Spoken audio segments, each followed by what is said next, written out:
My son said, "Mom, please don't come to the wedding." I smiled and whispered, "Of course not, dear." When the wedding day arrived, with no flowers, no cake, the bride's father shouted, "You know that moment when you watch everything fall apart? And even though you know you're the one who lit the fuse, your heart still trembles?" Well, that was it. I was sitting there in the coffee shop across the street, my latte growing cold between my fingers, staring through the steamy window as my only son's wedding fizzled out like a wet firecracker. My name is Esther. I'm 68 years old, with gray hair that I'd had styled at the salon today, and discreet makeup that hid the wrinkles but not the years of experience. And on that April Saturday, I was wearing my beige linen dress, the one I'd tailored at the waist myself last week, while I watched the wedding of Ryan, my son, turn into a battlefield. From across the avenue, the noise of traffic almost drowned out the turmoil, but I could see everything. Every desperate gesture of the waiters scurrying back and forth. The makeshift arrangements on the tables. Simple daisies where imported orchids should have been. The two-tier cake on the main table, when the promised one had 4 tiers with handmade sugar flowers. And then it happened. The bride's father, Mr. Thompson, a well-known businessman from the South Side, in an impeccable charcoal gray suit, climbed onto the small stage where the band was supposed to play, snatched the microphone from its stand, and his voice boomed through the event hall with the force of a thunderclap. "Where are the $8,000 flowers? Where is the cake that was promised? You know that silence that cuts the air like glass?" That was it. Through the window pane, I saw heads turn. I saw Ryan, my Ryan, in his navy blue suit and silver tie, turn as pale as wax. I saw Brianna, the bride in her $18 or $1,000 white lace dress. I knew exactly how much it cost, bringing a hand to her mouth. "You said your mother had paid for everything." Mr. Thompson's voice was hoarse with indignation. "You promised a wedding worthy of my daughter." And there, across the street, sipping my lukewarm coffee, I knew exactly where every single penny was. If you want to understand how a mother gets to the point of watching her own son's wedding crumble from across the street, subscribe to the channel. Because this story will show you just how far a person can be pushed before they finally push back. I left a $5 bill on the table and stood up. My legs were steadier than I expected. I crossed the street slowly, each step calculated, as I heard the chaos inside the hall grow louder. And a single question hammered in my head. Will he finally understand? But before I walk into that hall and face it all, I need to tell you how we got here. And believe me, what you're about to hear is much worse than you can imagine. 3 months before that April Saturday, I was just Esther Marie Sanders, a 68-year-old widow who lived alone in a single-story house in the Oakwood neighborhood, with a front garden full of begonias that I watered myself every morning at 6 a.m. The house wasn't large. 2 bedrooms, a living room, a kitchen, and a backyard where the apple tree my late husband Walter planted in 1983 still grew. But it was mine, paid in full. Every brick laid with sweat and mortgage payments that were sometimes late but never missed. You know that old house smell? Polished wood, ivory soap, and coffee brewed in a percolator. That was the scent that greeted anyone who crossed my doorstep. And in the center of the living room, hanging on the pale yellow plaster wall, was my greatest treasure. A genuine mahogany wall clock with a golden pendulum that swung back and forth, ticking away since my father bought it in 1956. That clock had seen generations. It had marked the time when I was born, when I got married, when Walter died of a heart attack, leaving me a widow at 61. And it was still there, a steadfast reminder that time passes, but some things remain. My routine was simple. I'd wake up early, make my black coffee with 2 spoons of sugar, eat toast and butter while listening to the news on the small kitchen radio. Tuesdays and Thursdays, I went to the embroidery group at Mrs. Miller's house 3 blocks down. Sundays, 10 a.m. Mass at St. Joseph's Church. And every Monday, without fail, lunch with Ryan. Ryan, my only son, 32 years old, a manager at a large hardware store on Kings Avenue. Brown hair always neatly cut, eyes just like his father's, that honey-toned hazel that changes with the light. He was my joy, my reason to get up and carry on, even after Walter was gone. I had raised that boy on my own since he was 12, when his father died. I worked as a self-employed seamstress for 30 years, mending clothes, doing alterations, creating prom dresses for the girls in the neighborhood. My fingers grew calloused from pushing a needle. My back ached from nights hunched over the 1952 Singer machine. That heavy black one that now sits in the corner of my room like a sculpture of memories. Every spare penny I saved. Not in a big bank, no. I didn't trust those modern things much. I had a savings account at the local credit union that Walter opened when we got married, and I fed it little by little. $50 here, $100 there. When Walter passed, his life insurance money went into that account. $80. $2 that I swore I'd never touch, unless it was an emergency. With my work over the years, plus that reserve, I had accumulated 15 Zariziord. He blurted it out, fast, like ripping off a Band-Aid. I know it's a lot, but it's just a loan, Mom. I promise I'll pay you back in 6 months as soon as I save up. $15,000. Half of what I used to make in a year when I was still sewing. Son, that's a lot of money. I know, Mom, but it's the engagement party. It's important. Brianna's family, they have a certain standard, you know. Her dad owns 3 auto parts stores. I can't look bad. Ryan took my hand. Please, she's the love of my life. And like every idiot mother who thinks love can be bought with money, I said, yes. 3 days later, I transferred the $15 to his account. Ryan hugged me tight, promised he would pay it back, that I was the best mom in the world, and I wanted to believe him. The engagement party was in early March, in a small but elegant hall in the Belmont district. Brianna wore a tight, light pink dress with a low back, her hair in an updo, makeup like she was from a magazine. Ryan was in a gray suit with a burgundy tie. I had gone to the salon, bought a moss green party dress, had my hair blow-dried. I wanted to look presentable. After all, it was my son's engagement. But as soon as I arrived, I felt like I didn't belong. The guests were young, smelled of expensive perfume, spoke loudly, laughing with that carefree air of people who've never worried about an electric bill. The women wore jewelry that glittered under the colored lights. The men had heavy watches on their wrists. And I was just a 68-year-old lady in a department store dress and orthopedic shoes because my feet couldn't handle heels anymore. Brianna greeted me with an air kiss, too far away to actually touch my cheek. "Hi, mother-in-law, so glad you came." And then she led me to a group of her friends, all thin, all perfectly made up, all laughing too loudly. "Girls, this is my mother-in-law, Ryan's mom," Brianna announced, and something in her tone chilled me. She's a retired seamstress, worked her whole life, poor thing. Did every clothing alteration imaginable to support Ryan on her own? Poor thing. The young women smiled those polite, pitying smiles and went back to their conversation. I stood there, feeling small, invisible. I looked for Ryan. He was at the bar, laughing with friends. He didn't look at me once. The night dragged on. I ate a piece of cake, drank a soda, sat in a chair in the corner.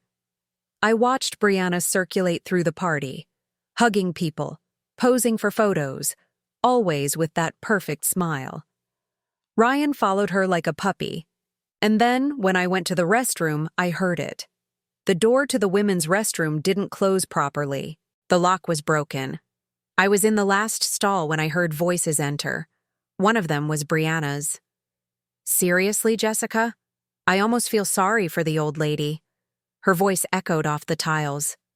"But what can you do, right? She has a nice house, no debt, paid off. It's in her name. And Ryan told me she has a fat savings account. You're a smart one, huh? The other girl laughed. First the wedding, then the inheritance comes on its own. You just have to be patient. She's already 68. How many years left? 10, 15 at most? Brianna was touching up her makeup. I could hear the click of her compact opening. And Ryan does everything I ask. He's so easy to manipulate, you know. My blood turned to ice. My hands trembled as I clutched my purse. And is the wedding going to be big? Huge. I've already started the list.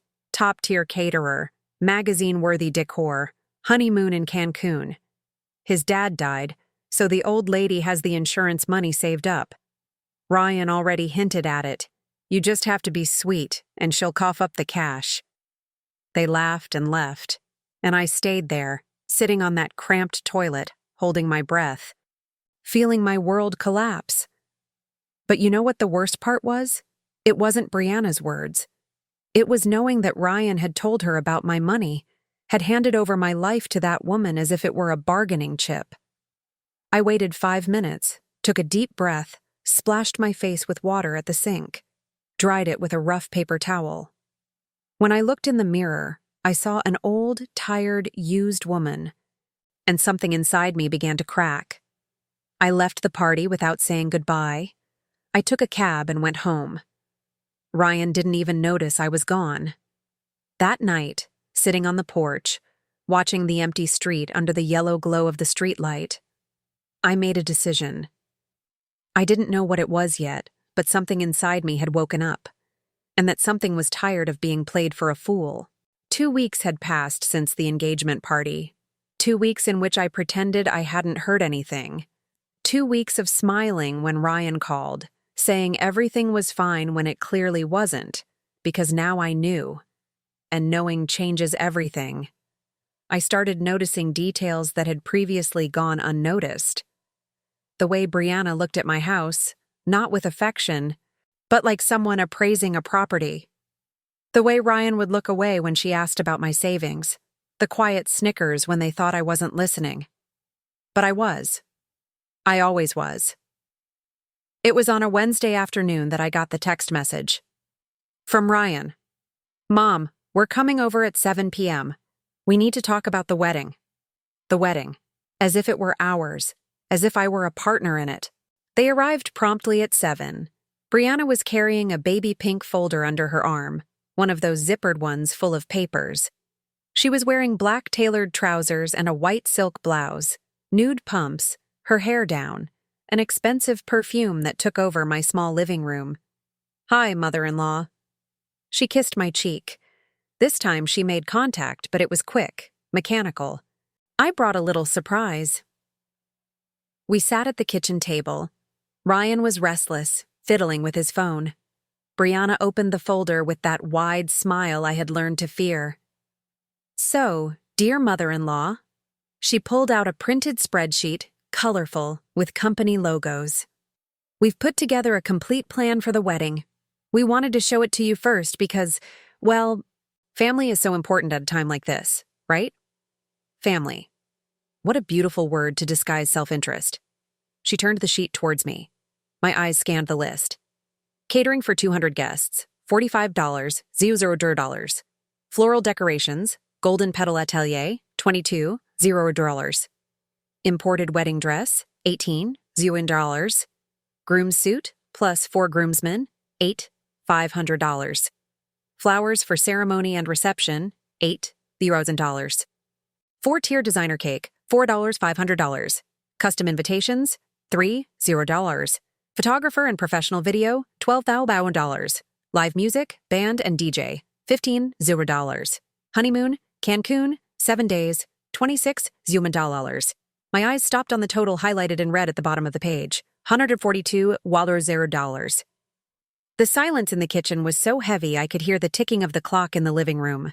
That same mahogany clock that had witnessed my entire life. That's a lot of money, I managed to say, my voice controlled. But it's your son's wedding, mother-in-law. Brianna leaned forward, her hands on mine. Her red nails pressed gently. Once in a lifetime.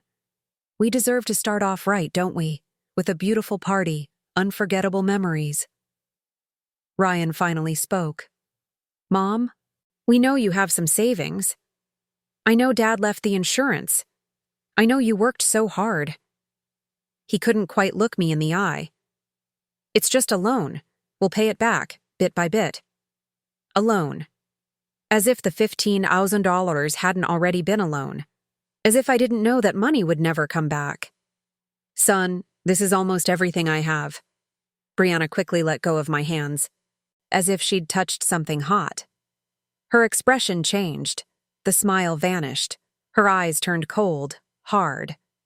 Do you have it or not, mother-in-law?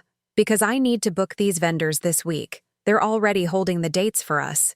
If we don't confirm, Brianna. Ryan touched her arm, but without firmness, without any real defense. No, Ryan, let's be direct. She crossed her arms. Mrs. Sanders, you live alone in a paid-off house in a neighborhood where property values are rising. You worked for 40 years. You have a pension, savings, the life insurance from your late husband, Ryan told me. You don't have to pretend you can't afford it. I felt something break inside my chest. It wasn't my heart. It was the last illusion I had of my son. He had told her everything, every detail of my financial life. He had sold me out. I need to think about it. My voice came out weak. Think? Brianna let out a short, humorless laugh. Mother-in-law, with all due respect. But what is there to think about? It's your only son's wedding. How do you want him to get married? In some rundown hall with cheap party snacks? Brianna? This time Ryan's tone was reproachful, but she ignored him. I'm being realistic, honey. We can't just depend on my dad.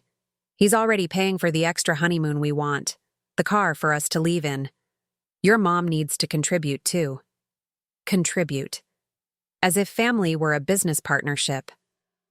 I stood up slowly from the chair. My legs were shaky, but I kept my back straight. I'll think about it. Now, if you'll excuse me, I'm tired. Ryan stood up, embarrassed. Okay, Mom. Good night, son. Brianna snapped her folder shut, making a loud noise. She grabbed her purse with a sharp movement. Fine. We'll come back another day when you've made a decision, but don't take too long, mother-in-law. Time is money. They left. I heard the car start, the roar of the engine fading down the street, and only then did I collapse back into the chair. $142, $100. It was more than I had. It was everything I had, plus the $15,000 I'd already given, plus the debt I would have to take on. But it wasn't the money that hurt. It was realizing that to them, I was just a resource, a safe and inconvenient old woman who should hand everything over and disappear. That night, I couldn't sleep. I lay staring at the bedroom ceiling, listening to the neighborhood dogs barking outside. And for the first time in 68 years, I felt something I had never felt before. Anger. Pure, cold, calculated anger. And along with that anger, a plan was born. Sunday. The day that had always been sacred between me and Ryan. Lunch at my house, just like we'd done since he was a boy. This ritual had survived everything. His father's death, the girlfriends who came and went, the difficult years. But that Sunday in March would be different. I had woken up early, made my fluffy rice, prepared the steak Ryan loved, the bacon farafa, the well-seasoned vinaigrette. The table was set with the lace tablecloth I only use for special occasions, the white porcelain plates I got as a wedding gift. At noon sharp, the doorbell rang. I opened the door, and there they were, Ryan in denim shorts and a polo shirt, and Brianna. Brianna was different. She walked in without waiting for an invitation, her face stern, her flat sandals slapping loudly on the floor. She barely greeted me, just a dry hi thrown into the air. She went straight to the living room and threw herself onto the sofa as if she owned the place. Mom, sorry. She's stressed with the wedding preparations, Ryan whispered, but not quietly enough. I can hear you, Ryan, Brianna shouted from the living room. And yes, I am stressed because we have a wedding to plan and your mother is stalling. I swallowed hard. I went to the kitchen to get the pitcher of juice, my hands shaking. When I came back, Brianna was standing, looking around with an expression I had never seen before. Disgust. It was pure disgust. God, what is that smell? She wrinkled her nose. It smells like, I don't know, old stuff in here. Brianna? Ryan tried to calm her, but without conviction. No, seriously. This house is in desperate need of a renovation, mother-in-law. She ran a finger over the bookshelf as if checking for dust. When was the last time you painted these walls? 1990? I felt my face flush. The house is clean. Clean, right. She gave that little laugh of contempt. But old, right? Everything in here is so tacky. Tacky. My entire life summed up in one word. I called them for lunch, served the food at the table, but Brianna barely touched her plate. She poked at the steak with her fork, made a face at the farofa. This has too much oil, mother-in-law. I don't eat fried food. She pushed her plate away. Don't you have a salad, something healthier? There's vinaigrette right there. I pointed to the bowl. Vinaigrette is not a salad. She sighed dramatically. Forget it. I'm not hungry anyway. Ryan ate in silence, his eyes on his plate. He said nothing. He didn't defend me. After lunch, while I was washing the dishes, I heard her voice coming from the living room, loud, deliberate. Ryan, are you serious your mom still hasn't decided about the money? When are we getting married? Next year? In 10 years. I turned off the faucet, stood still, my hands submerged in the dish soap suds. She'll decide, honey. Relax. Relax? Mr. Thompson has already asked me 3 times about the details. He wants to know what the groom's family is contributing. You're embarrassing me. I took a deep breath, dried my hands, and went back to the living room. And that's when it happened.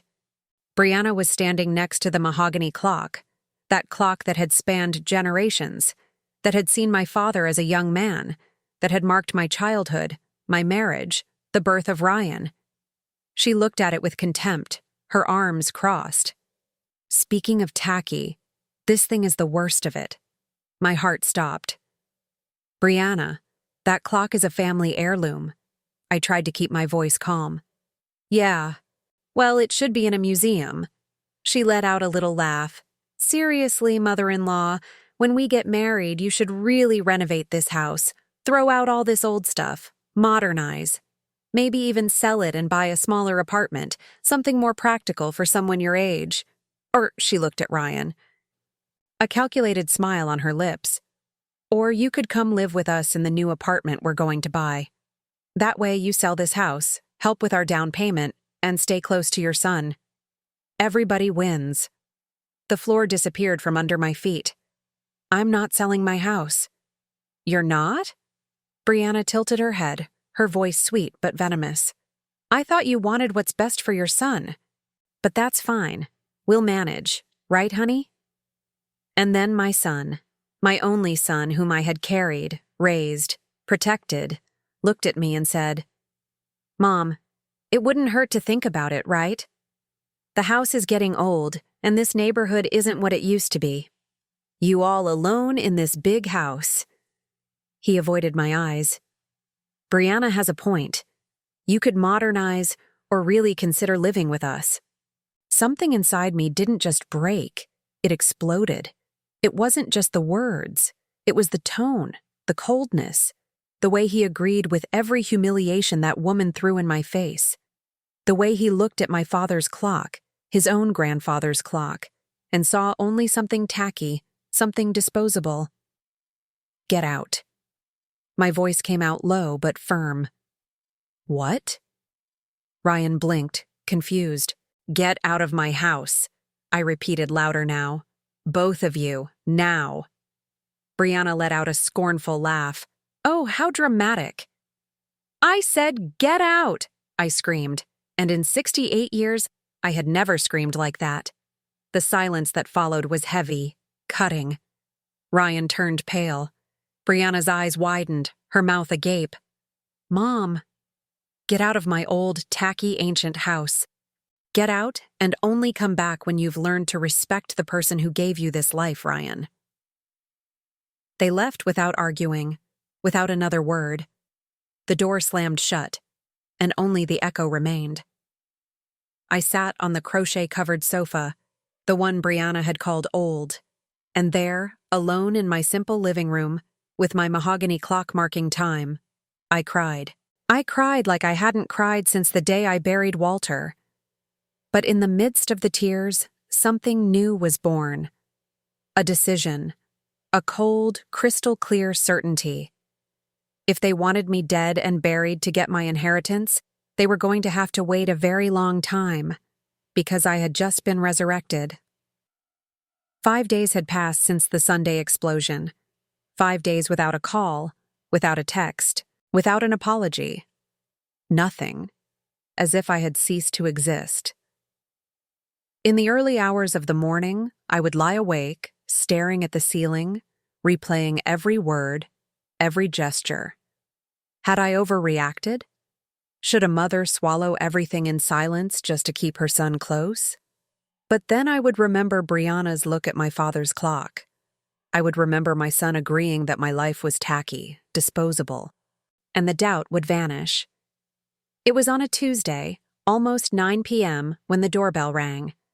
That hesitant ring, 2 quick taps. I looked through the peephole. Ryan. Alone. I opened the door slowly. He was still in his work clothes. Black slacks, white shirt with the sleeves rolled up, his face tired, dark circles under his eyes. For the first time in months, I saw my real son, not the version controlled by Brianna. Hi, Mom. His voice was low, almost ashamed. Ryan, can I come in? I made way for him. He walked in slowly, like someone treading on thin ice. He sat on the sofa without taking off his shoes, something I had always taught him to do, but which he had forgotten. I went to the kitchen, brought him a glass of water. He drank half of it in one gulp, his hands trembling slightly. I came to apologize, he began, but without looking me in the eye. Brianna went too far the other day. I did too. It was disrespectful. Silence. I waited. I knew there was more. But Mom, he placed the glass on the coffee table, finally facing me. We need the money. The wedding is in 2 months. I've already put down deposits with the vendors. I spent the $15,000 you lent me on the down payments. If we cancel now, we lose everything. 2 months? My voice came out louder than I expected. You set a wedding date without even talking to me? Brianna said it. The venue only had that date available. He ran a hand over his face. Mom, please, I promise I'll pay it back. I can write it down, sign it in front of a witness. Whatever you want. How much? I asked, already feeling the weight of the answer. Whatever you can give. He looked away again. But we calculated that with $70,000, we can cover everything. Brianna's dad will cover the rest. $70,000, more than half of my entire savings. And what if I don't have that much money? I tested him. Ryan gave a weak, humorless smile. Mom, stop pretending. I know about the savings account. I know about the insurance Dad left. I grew up hearing you say you had money saved for emergencies. He leaned forward. This is an emergency. It's your son's wedding. Those words echoed in the room. Your son's wedding. As if it were a debt I owed him. As if raising him, feeding him, clothing him, educating him on my own wasn't enough. Ryan, my voice trembled. Do you realize what you're asking? It's almost everything I have. $70,000. If I get sick, if I need something. You won't need anything. You're healthy. He cut me off, impatient. And when I start making more money, I'll pay you back. On my honor. The honor of a son who, 5 days ago, had agreed that my house was junk. All right, I said, tired. I'll think about it. There isn't much time to think, Mom. His voice hardened. The vendors are calling. And there's something else. The silence that followed was too heavy. Ryan stared at his own hands, fingers intertwined, mouth tight. What other thing? I pressed. He took a deep breath, once, twice. Like someone about to jump off a cliff. Brianna thinks. We think. It would be better if you didn't come to the wedding. The world stopped. The clock on the wall continued its tick-tock. Outside, a car passed, honking. The refrigerator in the kitchen hummed to life with its familiar low rumble. But for me, everything had frozen. Repeat that? My voice came out hoarse. Mom, don't take it personally. He tried to touch my hand, but I pulled away. It's just that the wedding is going to be fancy, you know? Brianna's dad invited business owners, important people, and Brianna thinks your presence might bring down the party. Bring down the party? I'm your mother, Ryan. I know, and you always will be, he said quickly, desperately. But it's just one day, Mom. One day. And afterwards we'll come here. Bring the photos. You can see everything. But there, at the time, with her guests, you would feel out of place anyway. You'd be unhappy. He was turning humiliation into a favor, making it seem like excluding me was protecting me. And if I want to go anyway? My voice was strangely calm now. Ryan stood up, walked to the window, his back to me, his shoulders tense. Then, we'd have to ask you to be discreet, not to draw attention, sit in the back, not appear in the main photos. Every word was a stab. Please, Mom, do this for me, for Brianna, for our future. Future, what a beautiful word for an abyss. I stood up slowly, my legs firm, my spine straight. I walked over to him, placed a hand on his shoulder. Ryan turned, and there were tears in his eyes. But not of guilt, of frustration, because I was being difficult. All right, dear, I said, my voice sweet, soft, like the mother he had always known. I won't come to the wedding. The relief on his face was instantaneous. Really, Mom? Thank you. I knew you'd understand. He gave me a quick, tight hug. You're the best fool. And the money? He asked, already pulling away. Can you transfer it by Friday? I smiled. A small, tranquil smile. I'll see what I can do. He left there radiant, as if he had just closed a great deal. He didn't even notice that I hadn't actually promised anything. He didn't notice that my smile didn't reach my eyes. The door closed. I heard the car start, drive away down the street. And then, for the first time in 5 days, I didn't cry. I went to the mirror in the living room, the small one with the dark wood frame. I looked at my reflection. Gray hair, wrinkles around the eyes, a thin mouth. A 68-year-old woman who had just been excluded from her own son's life. But in that reflection, I saw something different. I saw a woman who had been pushed to the limit. A woman who had suffered, swallowed her pride, accepted things until she couldn't take it anymore.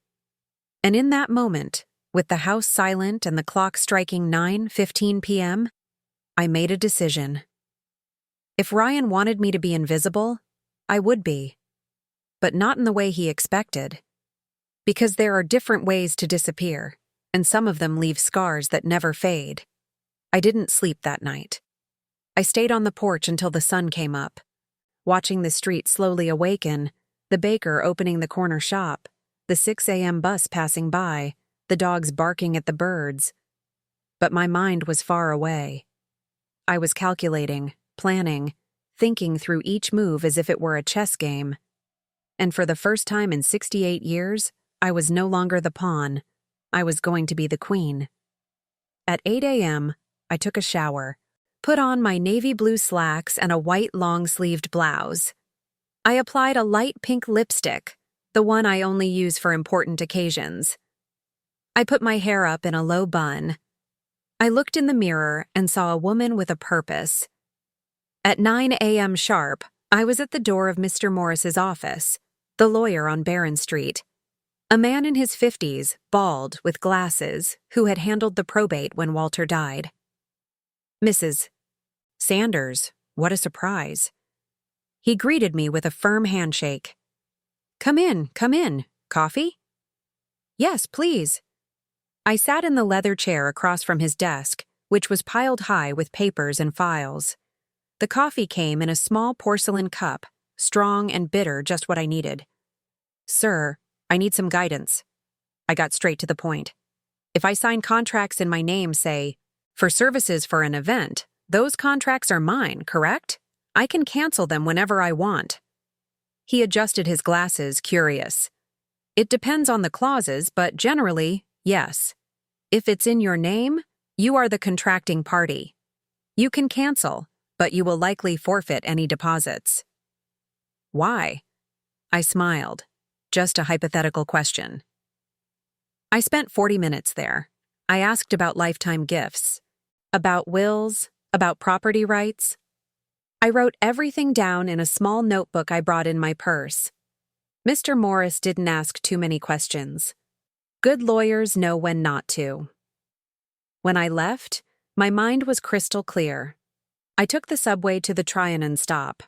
From there, I walked to Oak Street, where the so-called Golden Petal Atelier was located, a chic shop with a frosted glass storefront and white roses at the entrance. I went in. A blonde young woman in high heels greeted me with a professional smile. Good morning. May I help you? Good morning, dear. My son is getting married, and I'd like to hire your services for the flowers. I took the spreadsheet Brianna had left at my house out of my purse. Yes, I had kept it. You are the Golden Petal Atelier? We are. And who is the groom? Ryan Sanders. The bride is Brianna Thompson. Her eyes lit up. Oh, yes. Brianna has been here. The arrangements she chose are lovely. Imported orchids, white lilies. She went to her computer. But the contract hasn't been finalized yet. We were waiting for confirmation. Well, I'm here to finalize it. I opened my wallet. But I want the contract in my name, Esther Marie Sanders. I'll be the one paying. She blinked, confused. You're the groom's mother? I am. Oh, but Brianna said her father would be. Change of plans. I cut her off, firmly but politely. I'm the one paying. How much is the deposit? $4,000, 50% of the total. I signed the contract. I paid with a wire transfer right then and there. I left with the yellow copy of the document in my purse, my name stamped on every page.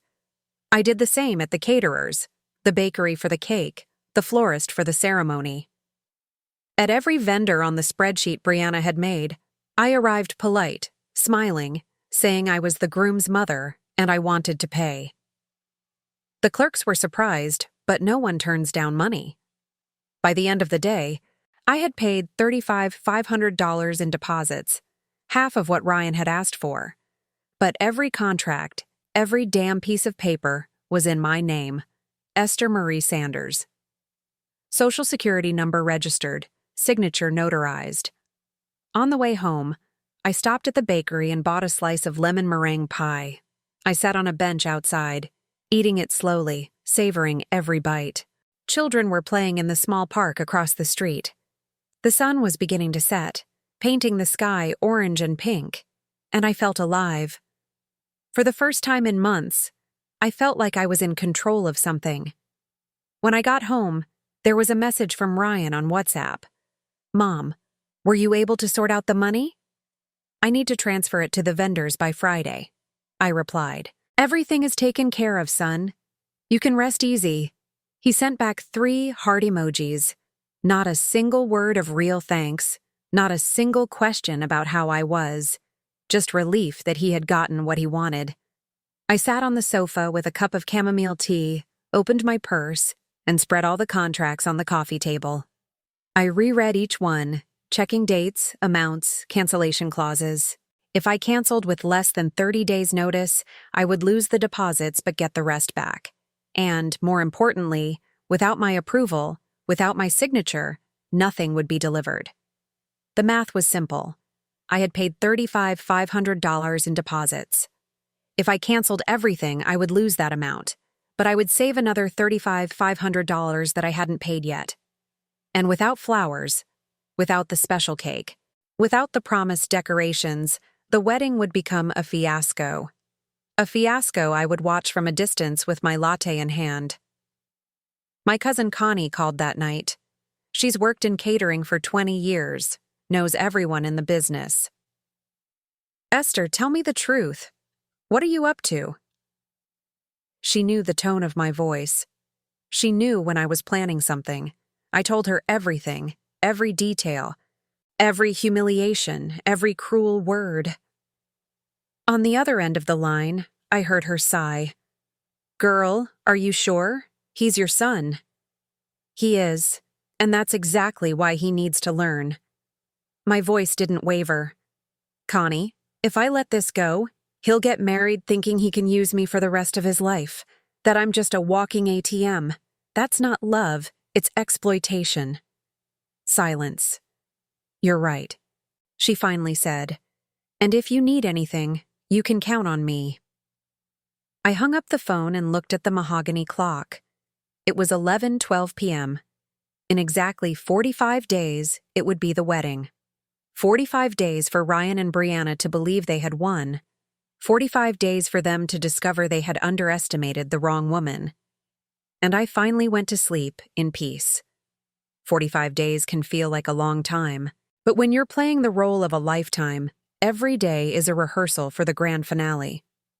The following Thursday, I transferred $71 to Ryan's account, exactly as he had asked. I watched the money leave my savings, those numbers shrinking on my phone screen. Every dollar represented hours at the sewing machine, sleepless nights, years of scrimping. But I smiled, because now I knew something they didn't. Money comes back. Dignity, once you lose it, not always. Ryan called 10 minutes after the transfer. Euphoric. "Mom, I just saw it. $71,000. He was breathless, like a child who just got a new bicycle. "Mom, thank you so much. Seriously, you won't regret this. I promise I'll pay it back." "I know you will, son." My voice was serene, motherly. The old Esther, reliable and foolish. "I just want you to be happy. Brianna is going to be ecstatic. Can I tell her?" "Of course." I heard him yell to someone in the background, "Honey, my mom transferred the money." And then laughter, celebration, the sound of a kiss. When he hung up, I stared at the phone in my hand. $71, $0. They thought they had won. They didn't know I was just giving them enough rope to hang themselves. The following days were a masterclass in acting. Ryan started calling me frequently again, not out of longing, but to give me wedding updates. Brianna went back to calling me "Dear Mother-in-Law" in her texts. They even came over for dinner one Friday night. Brianna arrived with a cheap bottle of wine, the kind from the supermarket, maybe $12, and handed it to me as if it were the gift of the year. "I brought this for us to celebrate, mother-in-law." I made lasagna, the one Ryan always praised. I set the table, even lit a candle. Brianna ate little, but at least she didn't complain this time. Ryan devoured 2 satisfying pieces. "Mom, you're amazing," he said, wiping his mouth with a napkin. "You know what I was thinking? After we get married, you could come have lunch with us every Sunday at our new house." Our new house, bought with my money. That would be lovely, son. Brianna was on her phone the entire dinner. Occasionally, she would show pictures to Ryan. The dress that had arrived, the wedding shoes she had ordered, the hairstyle she was going to get.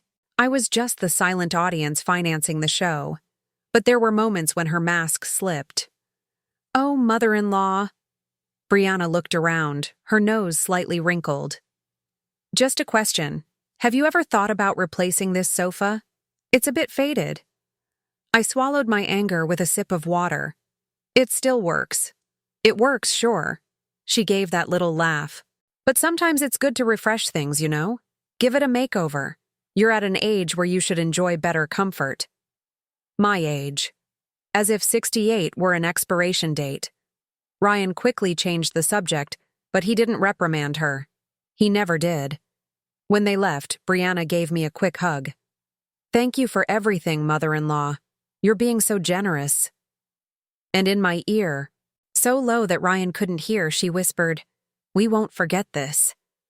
They certainly wouldn't, but not in the way she imagined. The weeks passed like a stage play. I went to my embroidery group and feigned normality. Mrs. Miller asked about the wedding, and I smiled. It's going to be beautiful. My son is so happy. I went to Mass and prayed. Not for forgiveness, because I wasn't asking for it. I prayed for the strength to see it through to the end. 15 days before the wedding, Ryan called, confirming that I really wasn't coming. Mom, just to be sure, you haven't changed your mind, right? About not coming? I haven't, son. We already agreed. My voice betrayed nothing. It's your day, I understand. You're the best, you know? He sighed in relief. Brianna was worried you might show up unannounced and cause a scene. A scene. My presence was a scene. Don't worry, I won't cause any problems. And I wouldn't, because the problem would arrive all on its own.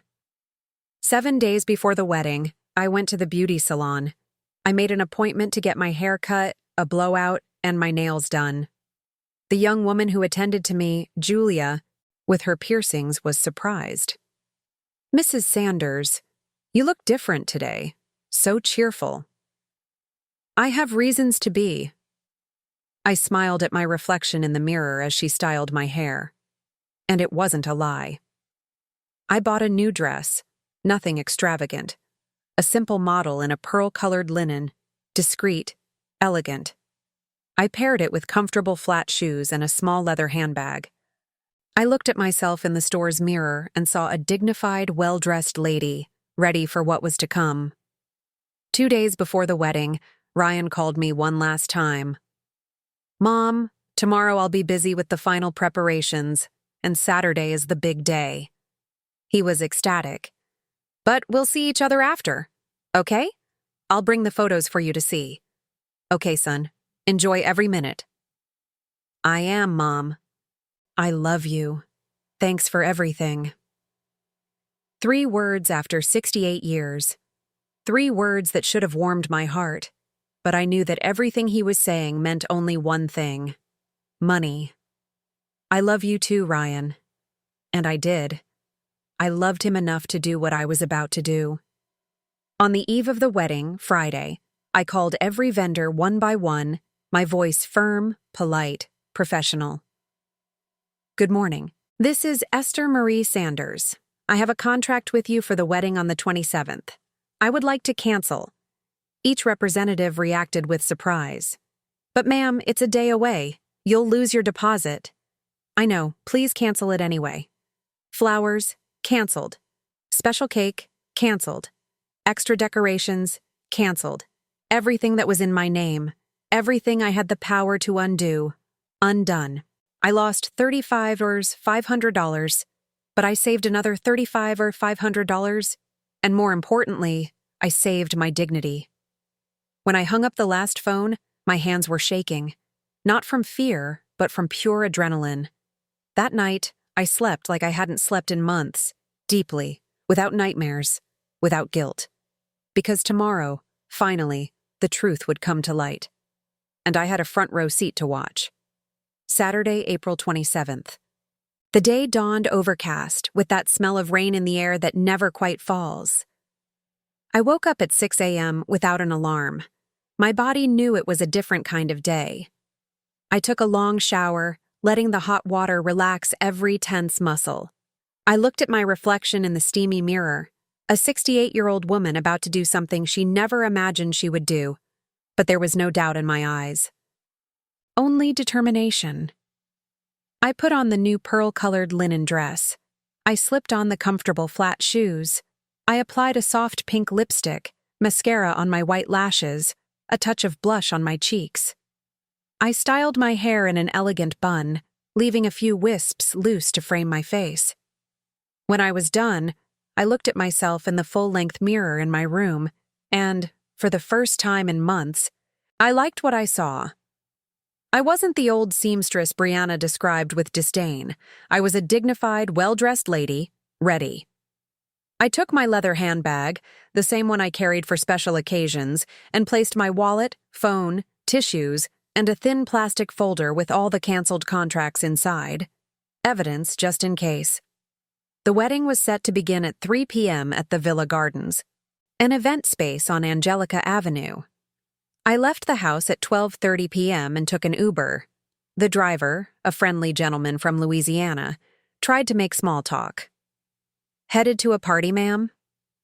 "I am." I smiled at him in the rearview mirror. "A very special party." I arrived on Angelica Avenue at 1:15 p.m. The event space had a glass facade, a garden at the entrance with water fountains. Elegant. Expensive. The kind of place Brianna would make sure to feature on her social media. But I didn't go in. I crossed the street and went to the small coffee shop on the other side, the Corner Grind Cafe, with little tables on the sidewalk and a large glass window that offered a perfect view of the hall. I sat at the table closest to the window. I ordered a latte and a cheese Danish. The waitress, a young woman with a nose piercing, brought it on an aluminum tray. "Are you going to be here for a while?" she asked curiously. "I am. I have an engagement across the way." I pointed to the hall. "But it's not time yet." She shrugged and went to attend to other customers. 3:00 p.m. The first guests started to arrive. Imported cars, women in high heels and party dresses, men in suits. I saw Brianna's father, Mr. Thompson, arrive in a gleaming black Mercedes, impeccable charcoal gray suit, gray hair combed back, the posture of a man who has always had money and makes sure everyone knows it. 3:30 p.m. More guests, loud laughter, effusive hugs. It was the kind of party where I truly wouldn't have belonged, not because I was poor, but because those people measured value by clothing labels and car brands. 3:45 p.m. I saw Ryan arrive, my son. Impeccable navy blue suit, silver tie, gel in his hair, a nervous smile. He greeted guests at the entrance, shaking hands, receiving pats on the back. For just a second, just one, my heart ached. That was my boy over there, the same one I had rocked when he had colic as a baby, the same one I took to his first day of school, holding my hand tightly, the same one who cried on my lap when his father died. But then I remembered the phrase, "It would be better if you didn't come to the wedding." And the ache passed. 4:00 p.m. The ceremony began. Even from there, through the window, I could see the movement inside. I saw Ryan go up to the makeshift altar. I saw the groomsmen and bridesmaids take their positions. And then I saw Brianna. She descended an ornate internal staircase, her $18,000 white lace dress glowing under the lights. A long veil, a bouquet of white roses in her hand. Beautiful, I had to admit. Cruel, manipulative, self-serving, but beautiful. The ceremony was quick. The officiant spoke. They exchanged rings, they kissed. Applause echoed, even with the doors closed, and then the reception began. I took another sip of my now lukewarm coffee.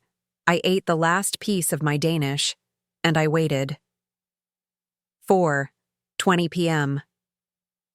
I saw the first signs of trouble. Waiters running back and forth, confused expressions. The decorator, a tall woman in a black dress, gesturing nervously, talking on her phone.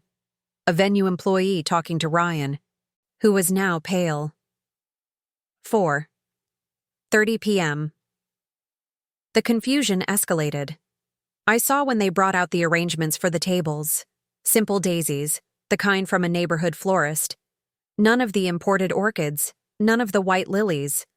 The tables were set with flowers you could buy for $30 a bunch. I saw when they brought out the cake. 2 simple tiers, basic white frosting, none of the 4-tiered designer cake with sugar flowers that Brianna had chosen. I saw Brianna, still in her wedding dress, practically running to the kitchen. I saw her come back, her face red, gesturing, clearly yelling at someone. And then I saw Mr. Thompson. He was talking with a group of guests when he noticed the flowers. He frowned, looked around, went over to the cake table. His expression changed completely. Confusion, then indignation, then pure rage. He marched over to where Ryan was standing, grabbed his arm, and pulled him to a corner. Even without hearing, I could see the heated argument. I could see Ryan trying to explain, his hands raised in defense. I could see Mr. Thompson getting redder and redder. And then it happened. Mr. Thompson climbed onto the small stage where the band was supposed to be. He ripped the microphone from its stand with such force that the cord stretched taut. And his voice, deep, authoritative, furious, boomed through the entire hall. "Where are the $81 flowers?" The entire hall fell silent. 200 people turned to look at him. "Where is the cake that was promised? Where are the decorations my daughter chose?" Brianna was frozen in the middle of the hall, her hands covering her face. "You said your mother had paid for everything." Mr. Thompson pointed at Ryan. "You promised a wedding worthy of my daughter. What is this, a backyard barbecue?" Across the street, at my little coffee shop table, I watched it all. Every second, every panicked gesture, every horrified look from the guests. And you know what I felt? Peace. But the play wasn't over yet, and I had a grand entrance to make. The chaos inside the hall was visible even from where I sat. Guests whispered amongst themselves, some already grabbing their purses, clearly embarrassed. The band that was supposed to play stood in a corner, their instruments packed away. Waiters served cheap champagne in plastic flutes, a far cry from the premium service that had been promised. Ryan was trying to calm Mr. Thompson, but the man was beside himself. I saw him shove my son in the chest, making him stumble backward. I saw Brianna crying, mascara running down her perfectly made-up face. It was then that my phone rang. "Ryan." I answered on the second ring. "Mom?" His voice was desperate, broken. "Mom, where are you? I need you right now." "I'm close, son." My voice was calm, frighteningly calm. "The wedding is a disaster. The flowers didn't arrive. The cake is wrong. Half the catering is missing. Brianna's dad thinks I lied, that I stole the money. Mom, did you pay the vendors? You were supposed to pay." "I paid the deposits, Ryan, exactly as you asked." "Then why didn't they deliver? Where's the rest of it? Where's the rest?" He was almost yelling but trying to muffle his voice. "I canceled it." Silence. A silence so profound I could hear his hitched breath on the other end of the line. "What?" The word came out as an incredulous whisper. "I canceled everything the day before. The flowers, the cake, the special decorations, everything that was in my name." I let each word land, slowly, like drops of poison. "I lost the deposits, $3,500, but I saved the rest." Mom, you can't have done this." His voice was shaking. This is my wedding." "It is. And you made it very clear that I wasn't welcome at it." I stood up from my table, left a $10 bill under the glass. "You said my presence would bring down the party, so I thought it was best if my money didn't show up either." "Mom," he almost sobbed. "For God's sake, Brianna's dad is going to kill me. He thinks I stole—" "Then tell him the truth, Ryan." I started to cross the street, my steps firm. "Explain that you asked your mother not to come to her own son's wedding because she was an embarrassment. Explain that you and that girl spent months using me as an ATM. Go on. Explain." I hung up, put the phone in my purse, took a deep breath, and pushed open the glass door of the Villa Gardens. The hall was in a state of controlled turmoil, that polite kind of chaos rich people maintain while trying to keep up appearances. But when I walked in, a few heads turned, then a few more. And then, like a wave, everyone was looking at me. A 68-year-old woman in a pearl-colored linen dress, with an upright posture, holding a leather handbag. I crossed the hall slowly. My footsteps echoed on the marble floor. No one spoke. 200 pairs of eyes followed me. Ryan was near the stage, phone in his hand, his face as pale as wax. When he saw me, his eyes widened. "Mom!" Brianna was beside him, her wedding dress now wrinkled, her makeup smudged. When she saw me, her mouth opened in a silent O of shock. But it was toward Mr. Thompson that I walked. He was near the stage, his gray suit still impeccable despite his anger. When he saw me, he frowned. "And you are?" "Esther Marie Sanders." I extended my hand. "The groom's mother." He didn't shake it, just looked me up and down, appraisingly. "You're the woman who supposedly paid for this disaster of a party." Supposedly. I opened my purse calmly. I took out the plastic folder. "There's nothing supposed about it, Mr. Thompson." I opened the folder and took out the contracts, one by one. I placed them on the nearest table, spreading the papers out. Contract with the Golden Petal Atelier. Imported orchids, white lilies, $8,000. See here. I pointed to my signature. In my name, Esther Marie Sanders. I picked up another paper. Contract with the Swiss Confectionery. 4-tiered designer cake with sugar flowers. For $500. Again, my name, my signature. One more, extra decorations. $22, my name. Mr. Thompson picked up one of the contracts, read it carefully. His eyes scanned every line, every clause. His expression shifted from anger to confusion, then to understanding. "You hired all of this?" he murmured. "I hired it, and I paid a 50% deposit on every single vendor. $3,500 in total." My voice was firm, clear. "And on the eve of the wedding, I canceled everything." A murmur went through the hall. People moved closer, wanting to hear better. Ryan took a step forward, his hands outstretched. "Mom, please don't do this here." "Do what, son? Tell the truth?" I turned to him. "Weren't you the one who said I shouldn't come to your wedding, that my presence would bring down the party?" The silence that followed was sepulchral. Brianna let out a small whimper. Mr. Thompson turned to Ryan, his eyes narrowed. "You said that to your own mother."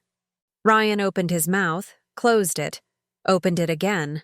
No words came out. "He did," I answered for him. "And that's not all. Your daughter, Mr. Thompson." I turned to Brianna, who took a step back. "Your daughter called me an inconvenient old woman. Said my house was tacky, that my family clock should be in a museum. She suggested I sell my house to make a down payment on an apartment for them." "That's not true."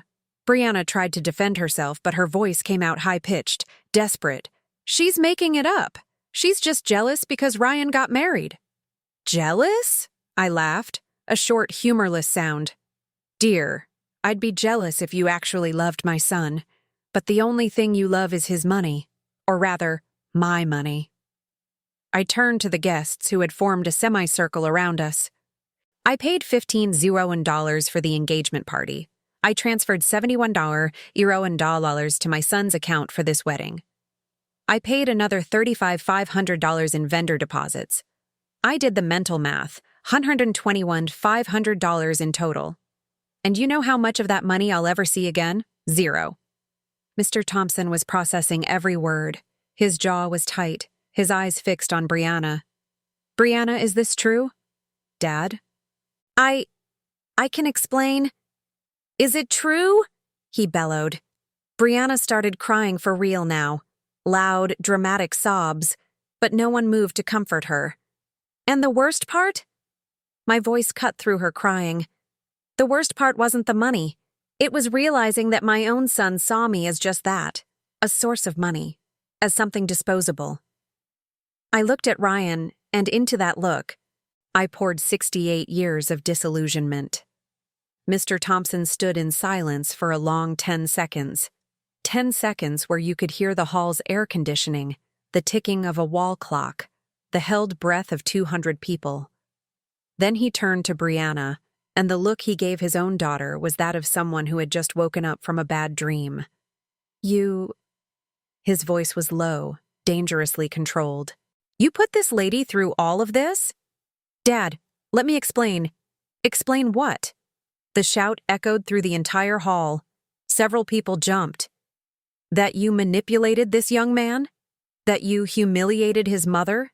That you turned a wedding into a scam? Brianna was sobbing, but Mr. Thompson showed no pity. He took his phone from his pocket, typed something quickly. The honeymoon. That 7-day trip to Cancun I was going to pay for. $26,000 at the all-inclusive resort. He showed her the screen. I just canceled it. Dad, no! Brianna screamed, taking a step forward. Learn, he put the phone away. Learn that in life, actions have consequences. You wanted a fairy tale wedding at the expense of humiliating a 68-year-old woman? Well, here you go. This is your fairy tale. He gestured around at the cheap daisies, the simple cake, the embarrassed guests now starting to discreetly leave. Brianna collapsed into a chair, crying her eyes out. But this time, her tears moved no one. A few bridesmaids approached, but more out of social obligation than real empathy. Mr. Thompson turned to me and, to my surprise, extended his hand. Mrs. Sanders. I apologize. He shook my hand firmly. If I had known what my daughter was capable of, I never would have allowed it. You didn't know. Masks can deceive even the most observant. I held his hand for a moment. But now you do. He nodded heavily, then looked at Ryan with contempt. And you.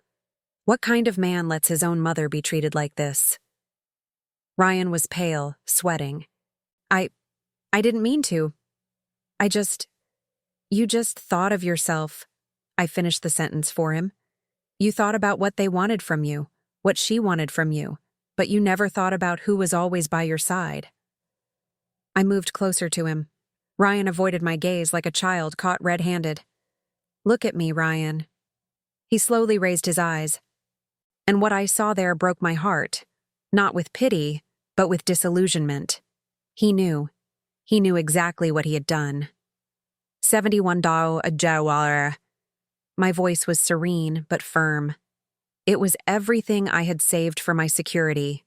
Medicine if I got sick, repairs if the house needed them, dignity if the world fell apart. And you threw it away like it was used paper. Mom, I'll pay it back. I swear. I'll work double shifts. I don't want your money, Ryan. I cut him off. I don't want anything from you anymore.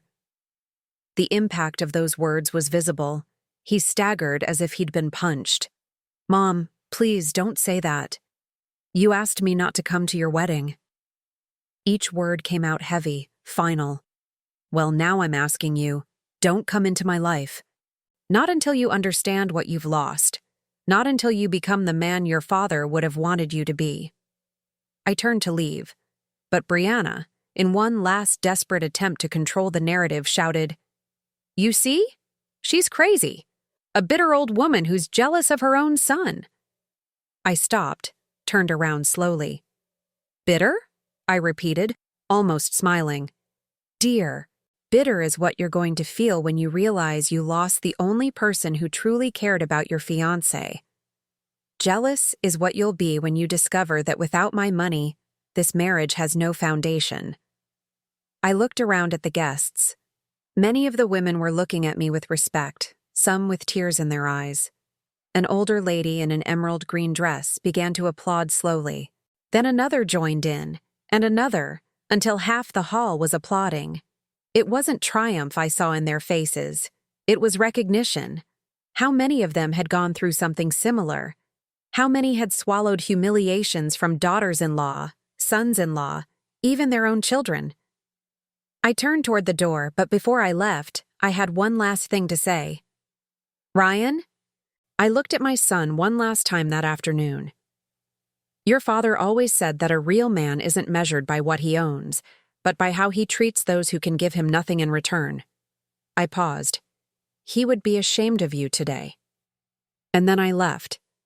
I walked across the hall with my head held high, my steps firm on the cold marble. I pushed open the glass door and stepped out into the afternoon air. The sky had cleared. A few white clouds drifted lazily.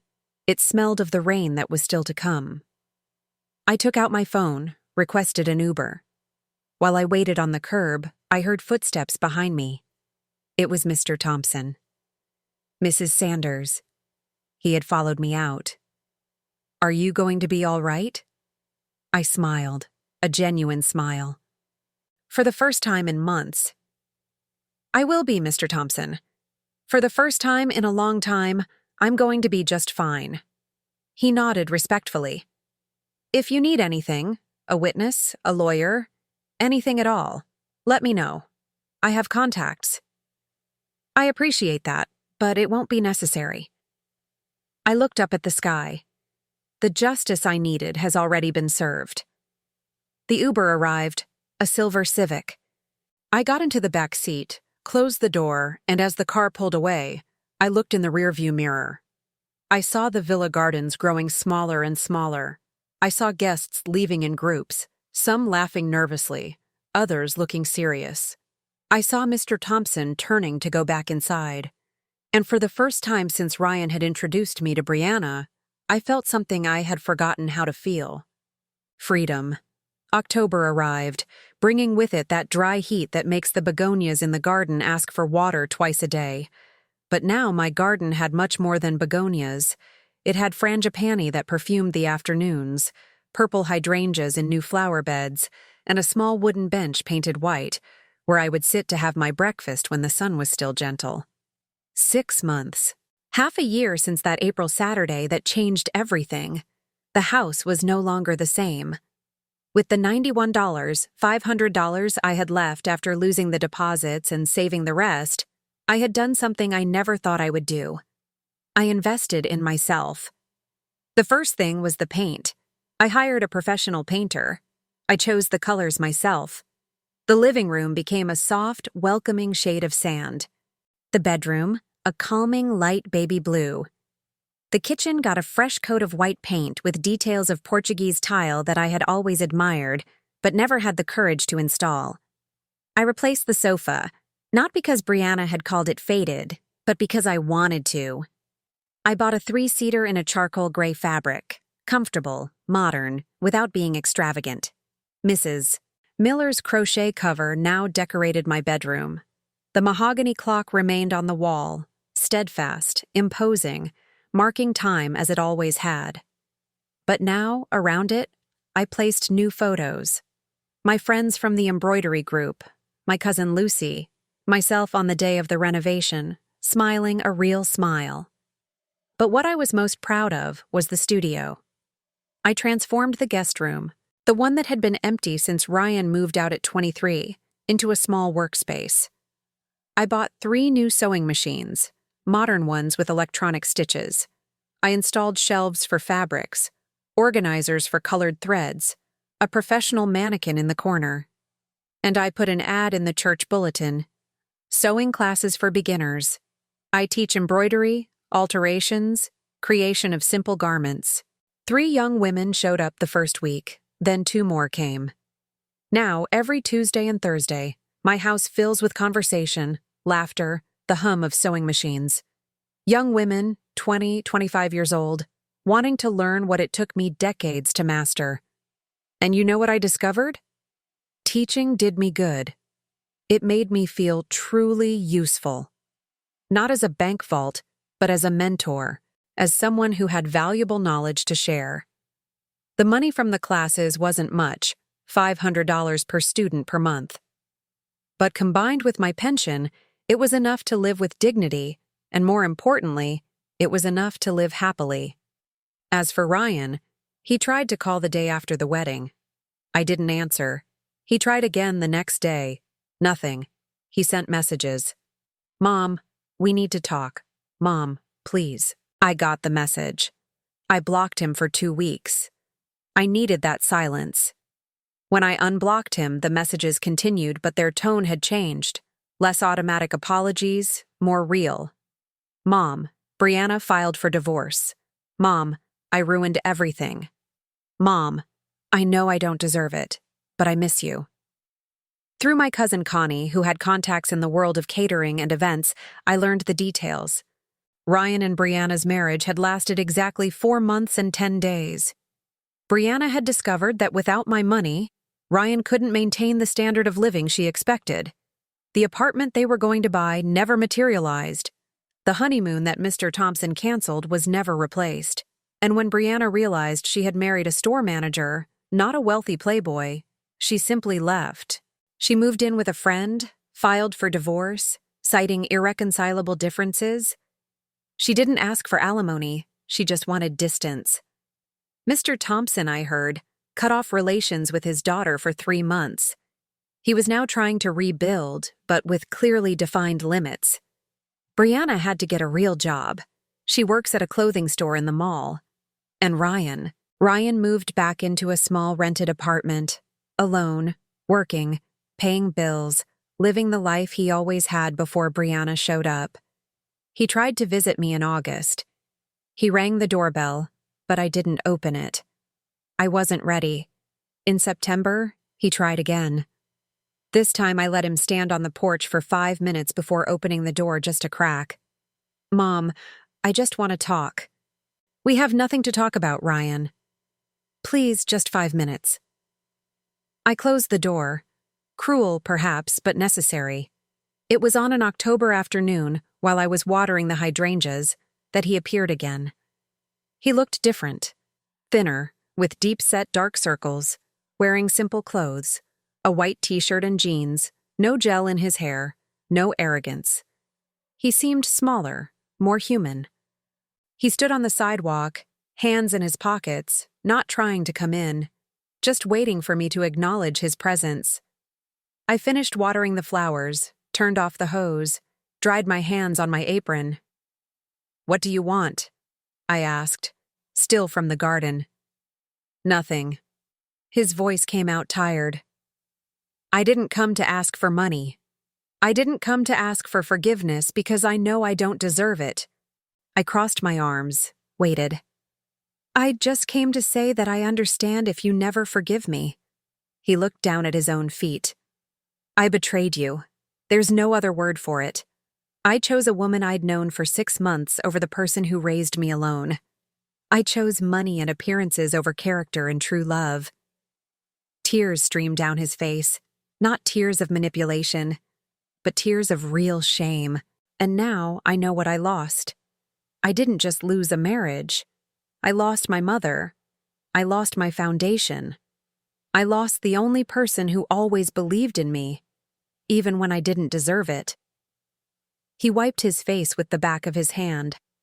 "I'm not asking for things to go back to how they were. I'm not even asking you to forgive me now. I just wanted you to know that I know what I did, and that I'll carry it for the rest of my life." I stood in silence for several long seconds. My heart was tight, because a mother never stops being a mother, no matter what happens. But my pride, my newly reclaimed dignity, those things wouldn't let me give in so easily. "Ryan," my voice came out firm, "forgiveness will come with time because holding a grudge hurts me more than it hurts you. But I will never forget." He nodded in acceptance.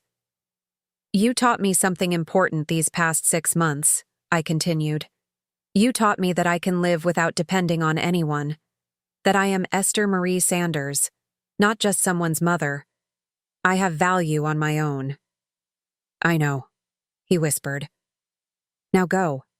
I pointed to the street. "And when you become the man your father would have been proud to call his son, when you learn to respect the one who gave you life, then maybe we can start over." He left. But this time, for the first time, I felt that maybe there was hope. December arrived with that humid heat typical of the region, which makes the air heavy and the afternoons call for shade and cold lemonade. It was a Tuesday, a class day at the studio, and the house was full of life. Julia, the youngest of my students, was finishing a midi skirt she had started 3 weeks ago. Camilla was hemming a pair of pants. Fernanda, the one with the most talent, was already embroidering initials on a tablecloth, her tongue sticking out in concentration. "Mrs. Sanders, is this right?" Julia held up the skirt, her eyes shining. I adjusted my glasses, examined the perfect seams. "It's beautiful, dear. You're a fast learner." Her smile lit up the whole room, and in that moment, looking at those 3 young women working, hearing the purr of the sewing machines, smelling the scent of new fabric, I realized something. I was happy. Not that loud happiness full of parties and shouting, but the quiet, deep happiness of someone who has found their purpose, who wakes up in the morning with something to do, someone to teach, a life that makes sense. The girls left at 5 p.m., each carrying their project, already excited for the next meeting. I locked the door, put away the threads, turned off the machines. I was preparing my dinner, rice, beans, a fried egg, when the doorbell rang. I looked through the peephole. Ryan. Except this time he wasn't empty-handed. He was holding a small pot of purple violets, my favorite flowers, the ones I always mentioned wanting to plant but never had time for. I opened the door slowly. "Hi, Mom." His voice was low, respectful. "Ryan. I know you said I should only come back when I became the man Dad would be proud of." He held out the pot. "I don't know if I'm there yet, but I'm trying. Every day." I took the pot. The violets were beautiful, well cared for, the soil perfectly moist. "Thank you. Can I come in just to talk? I promise if you ask me to leave, I'll leave right away." I assessed him. He was wearing a simple t-shirt, worn-out jeans, old sneakers. None of the arrogance from months ago. His eyes held something different, genuine humility. I let him pass. He entered slowly, as if treading on sacred ground.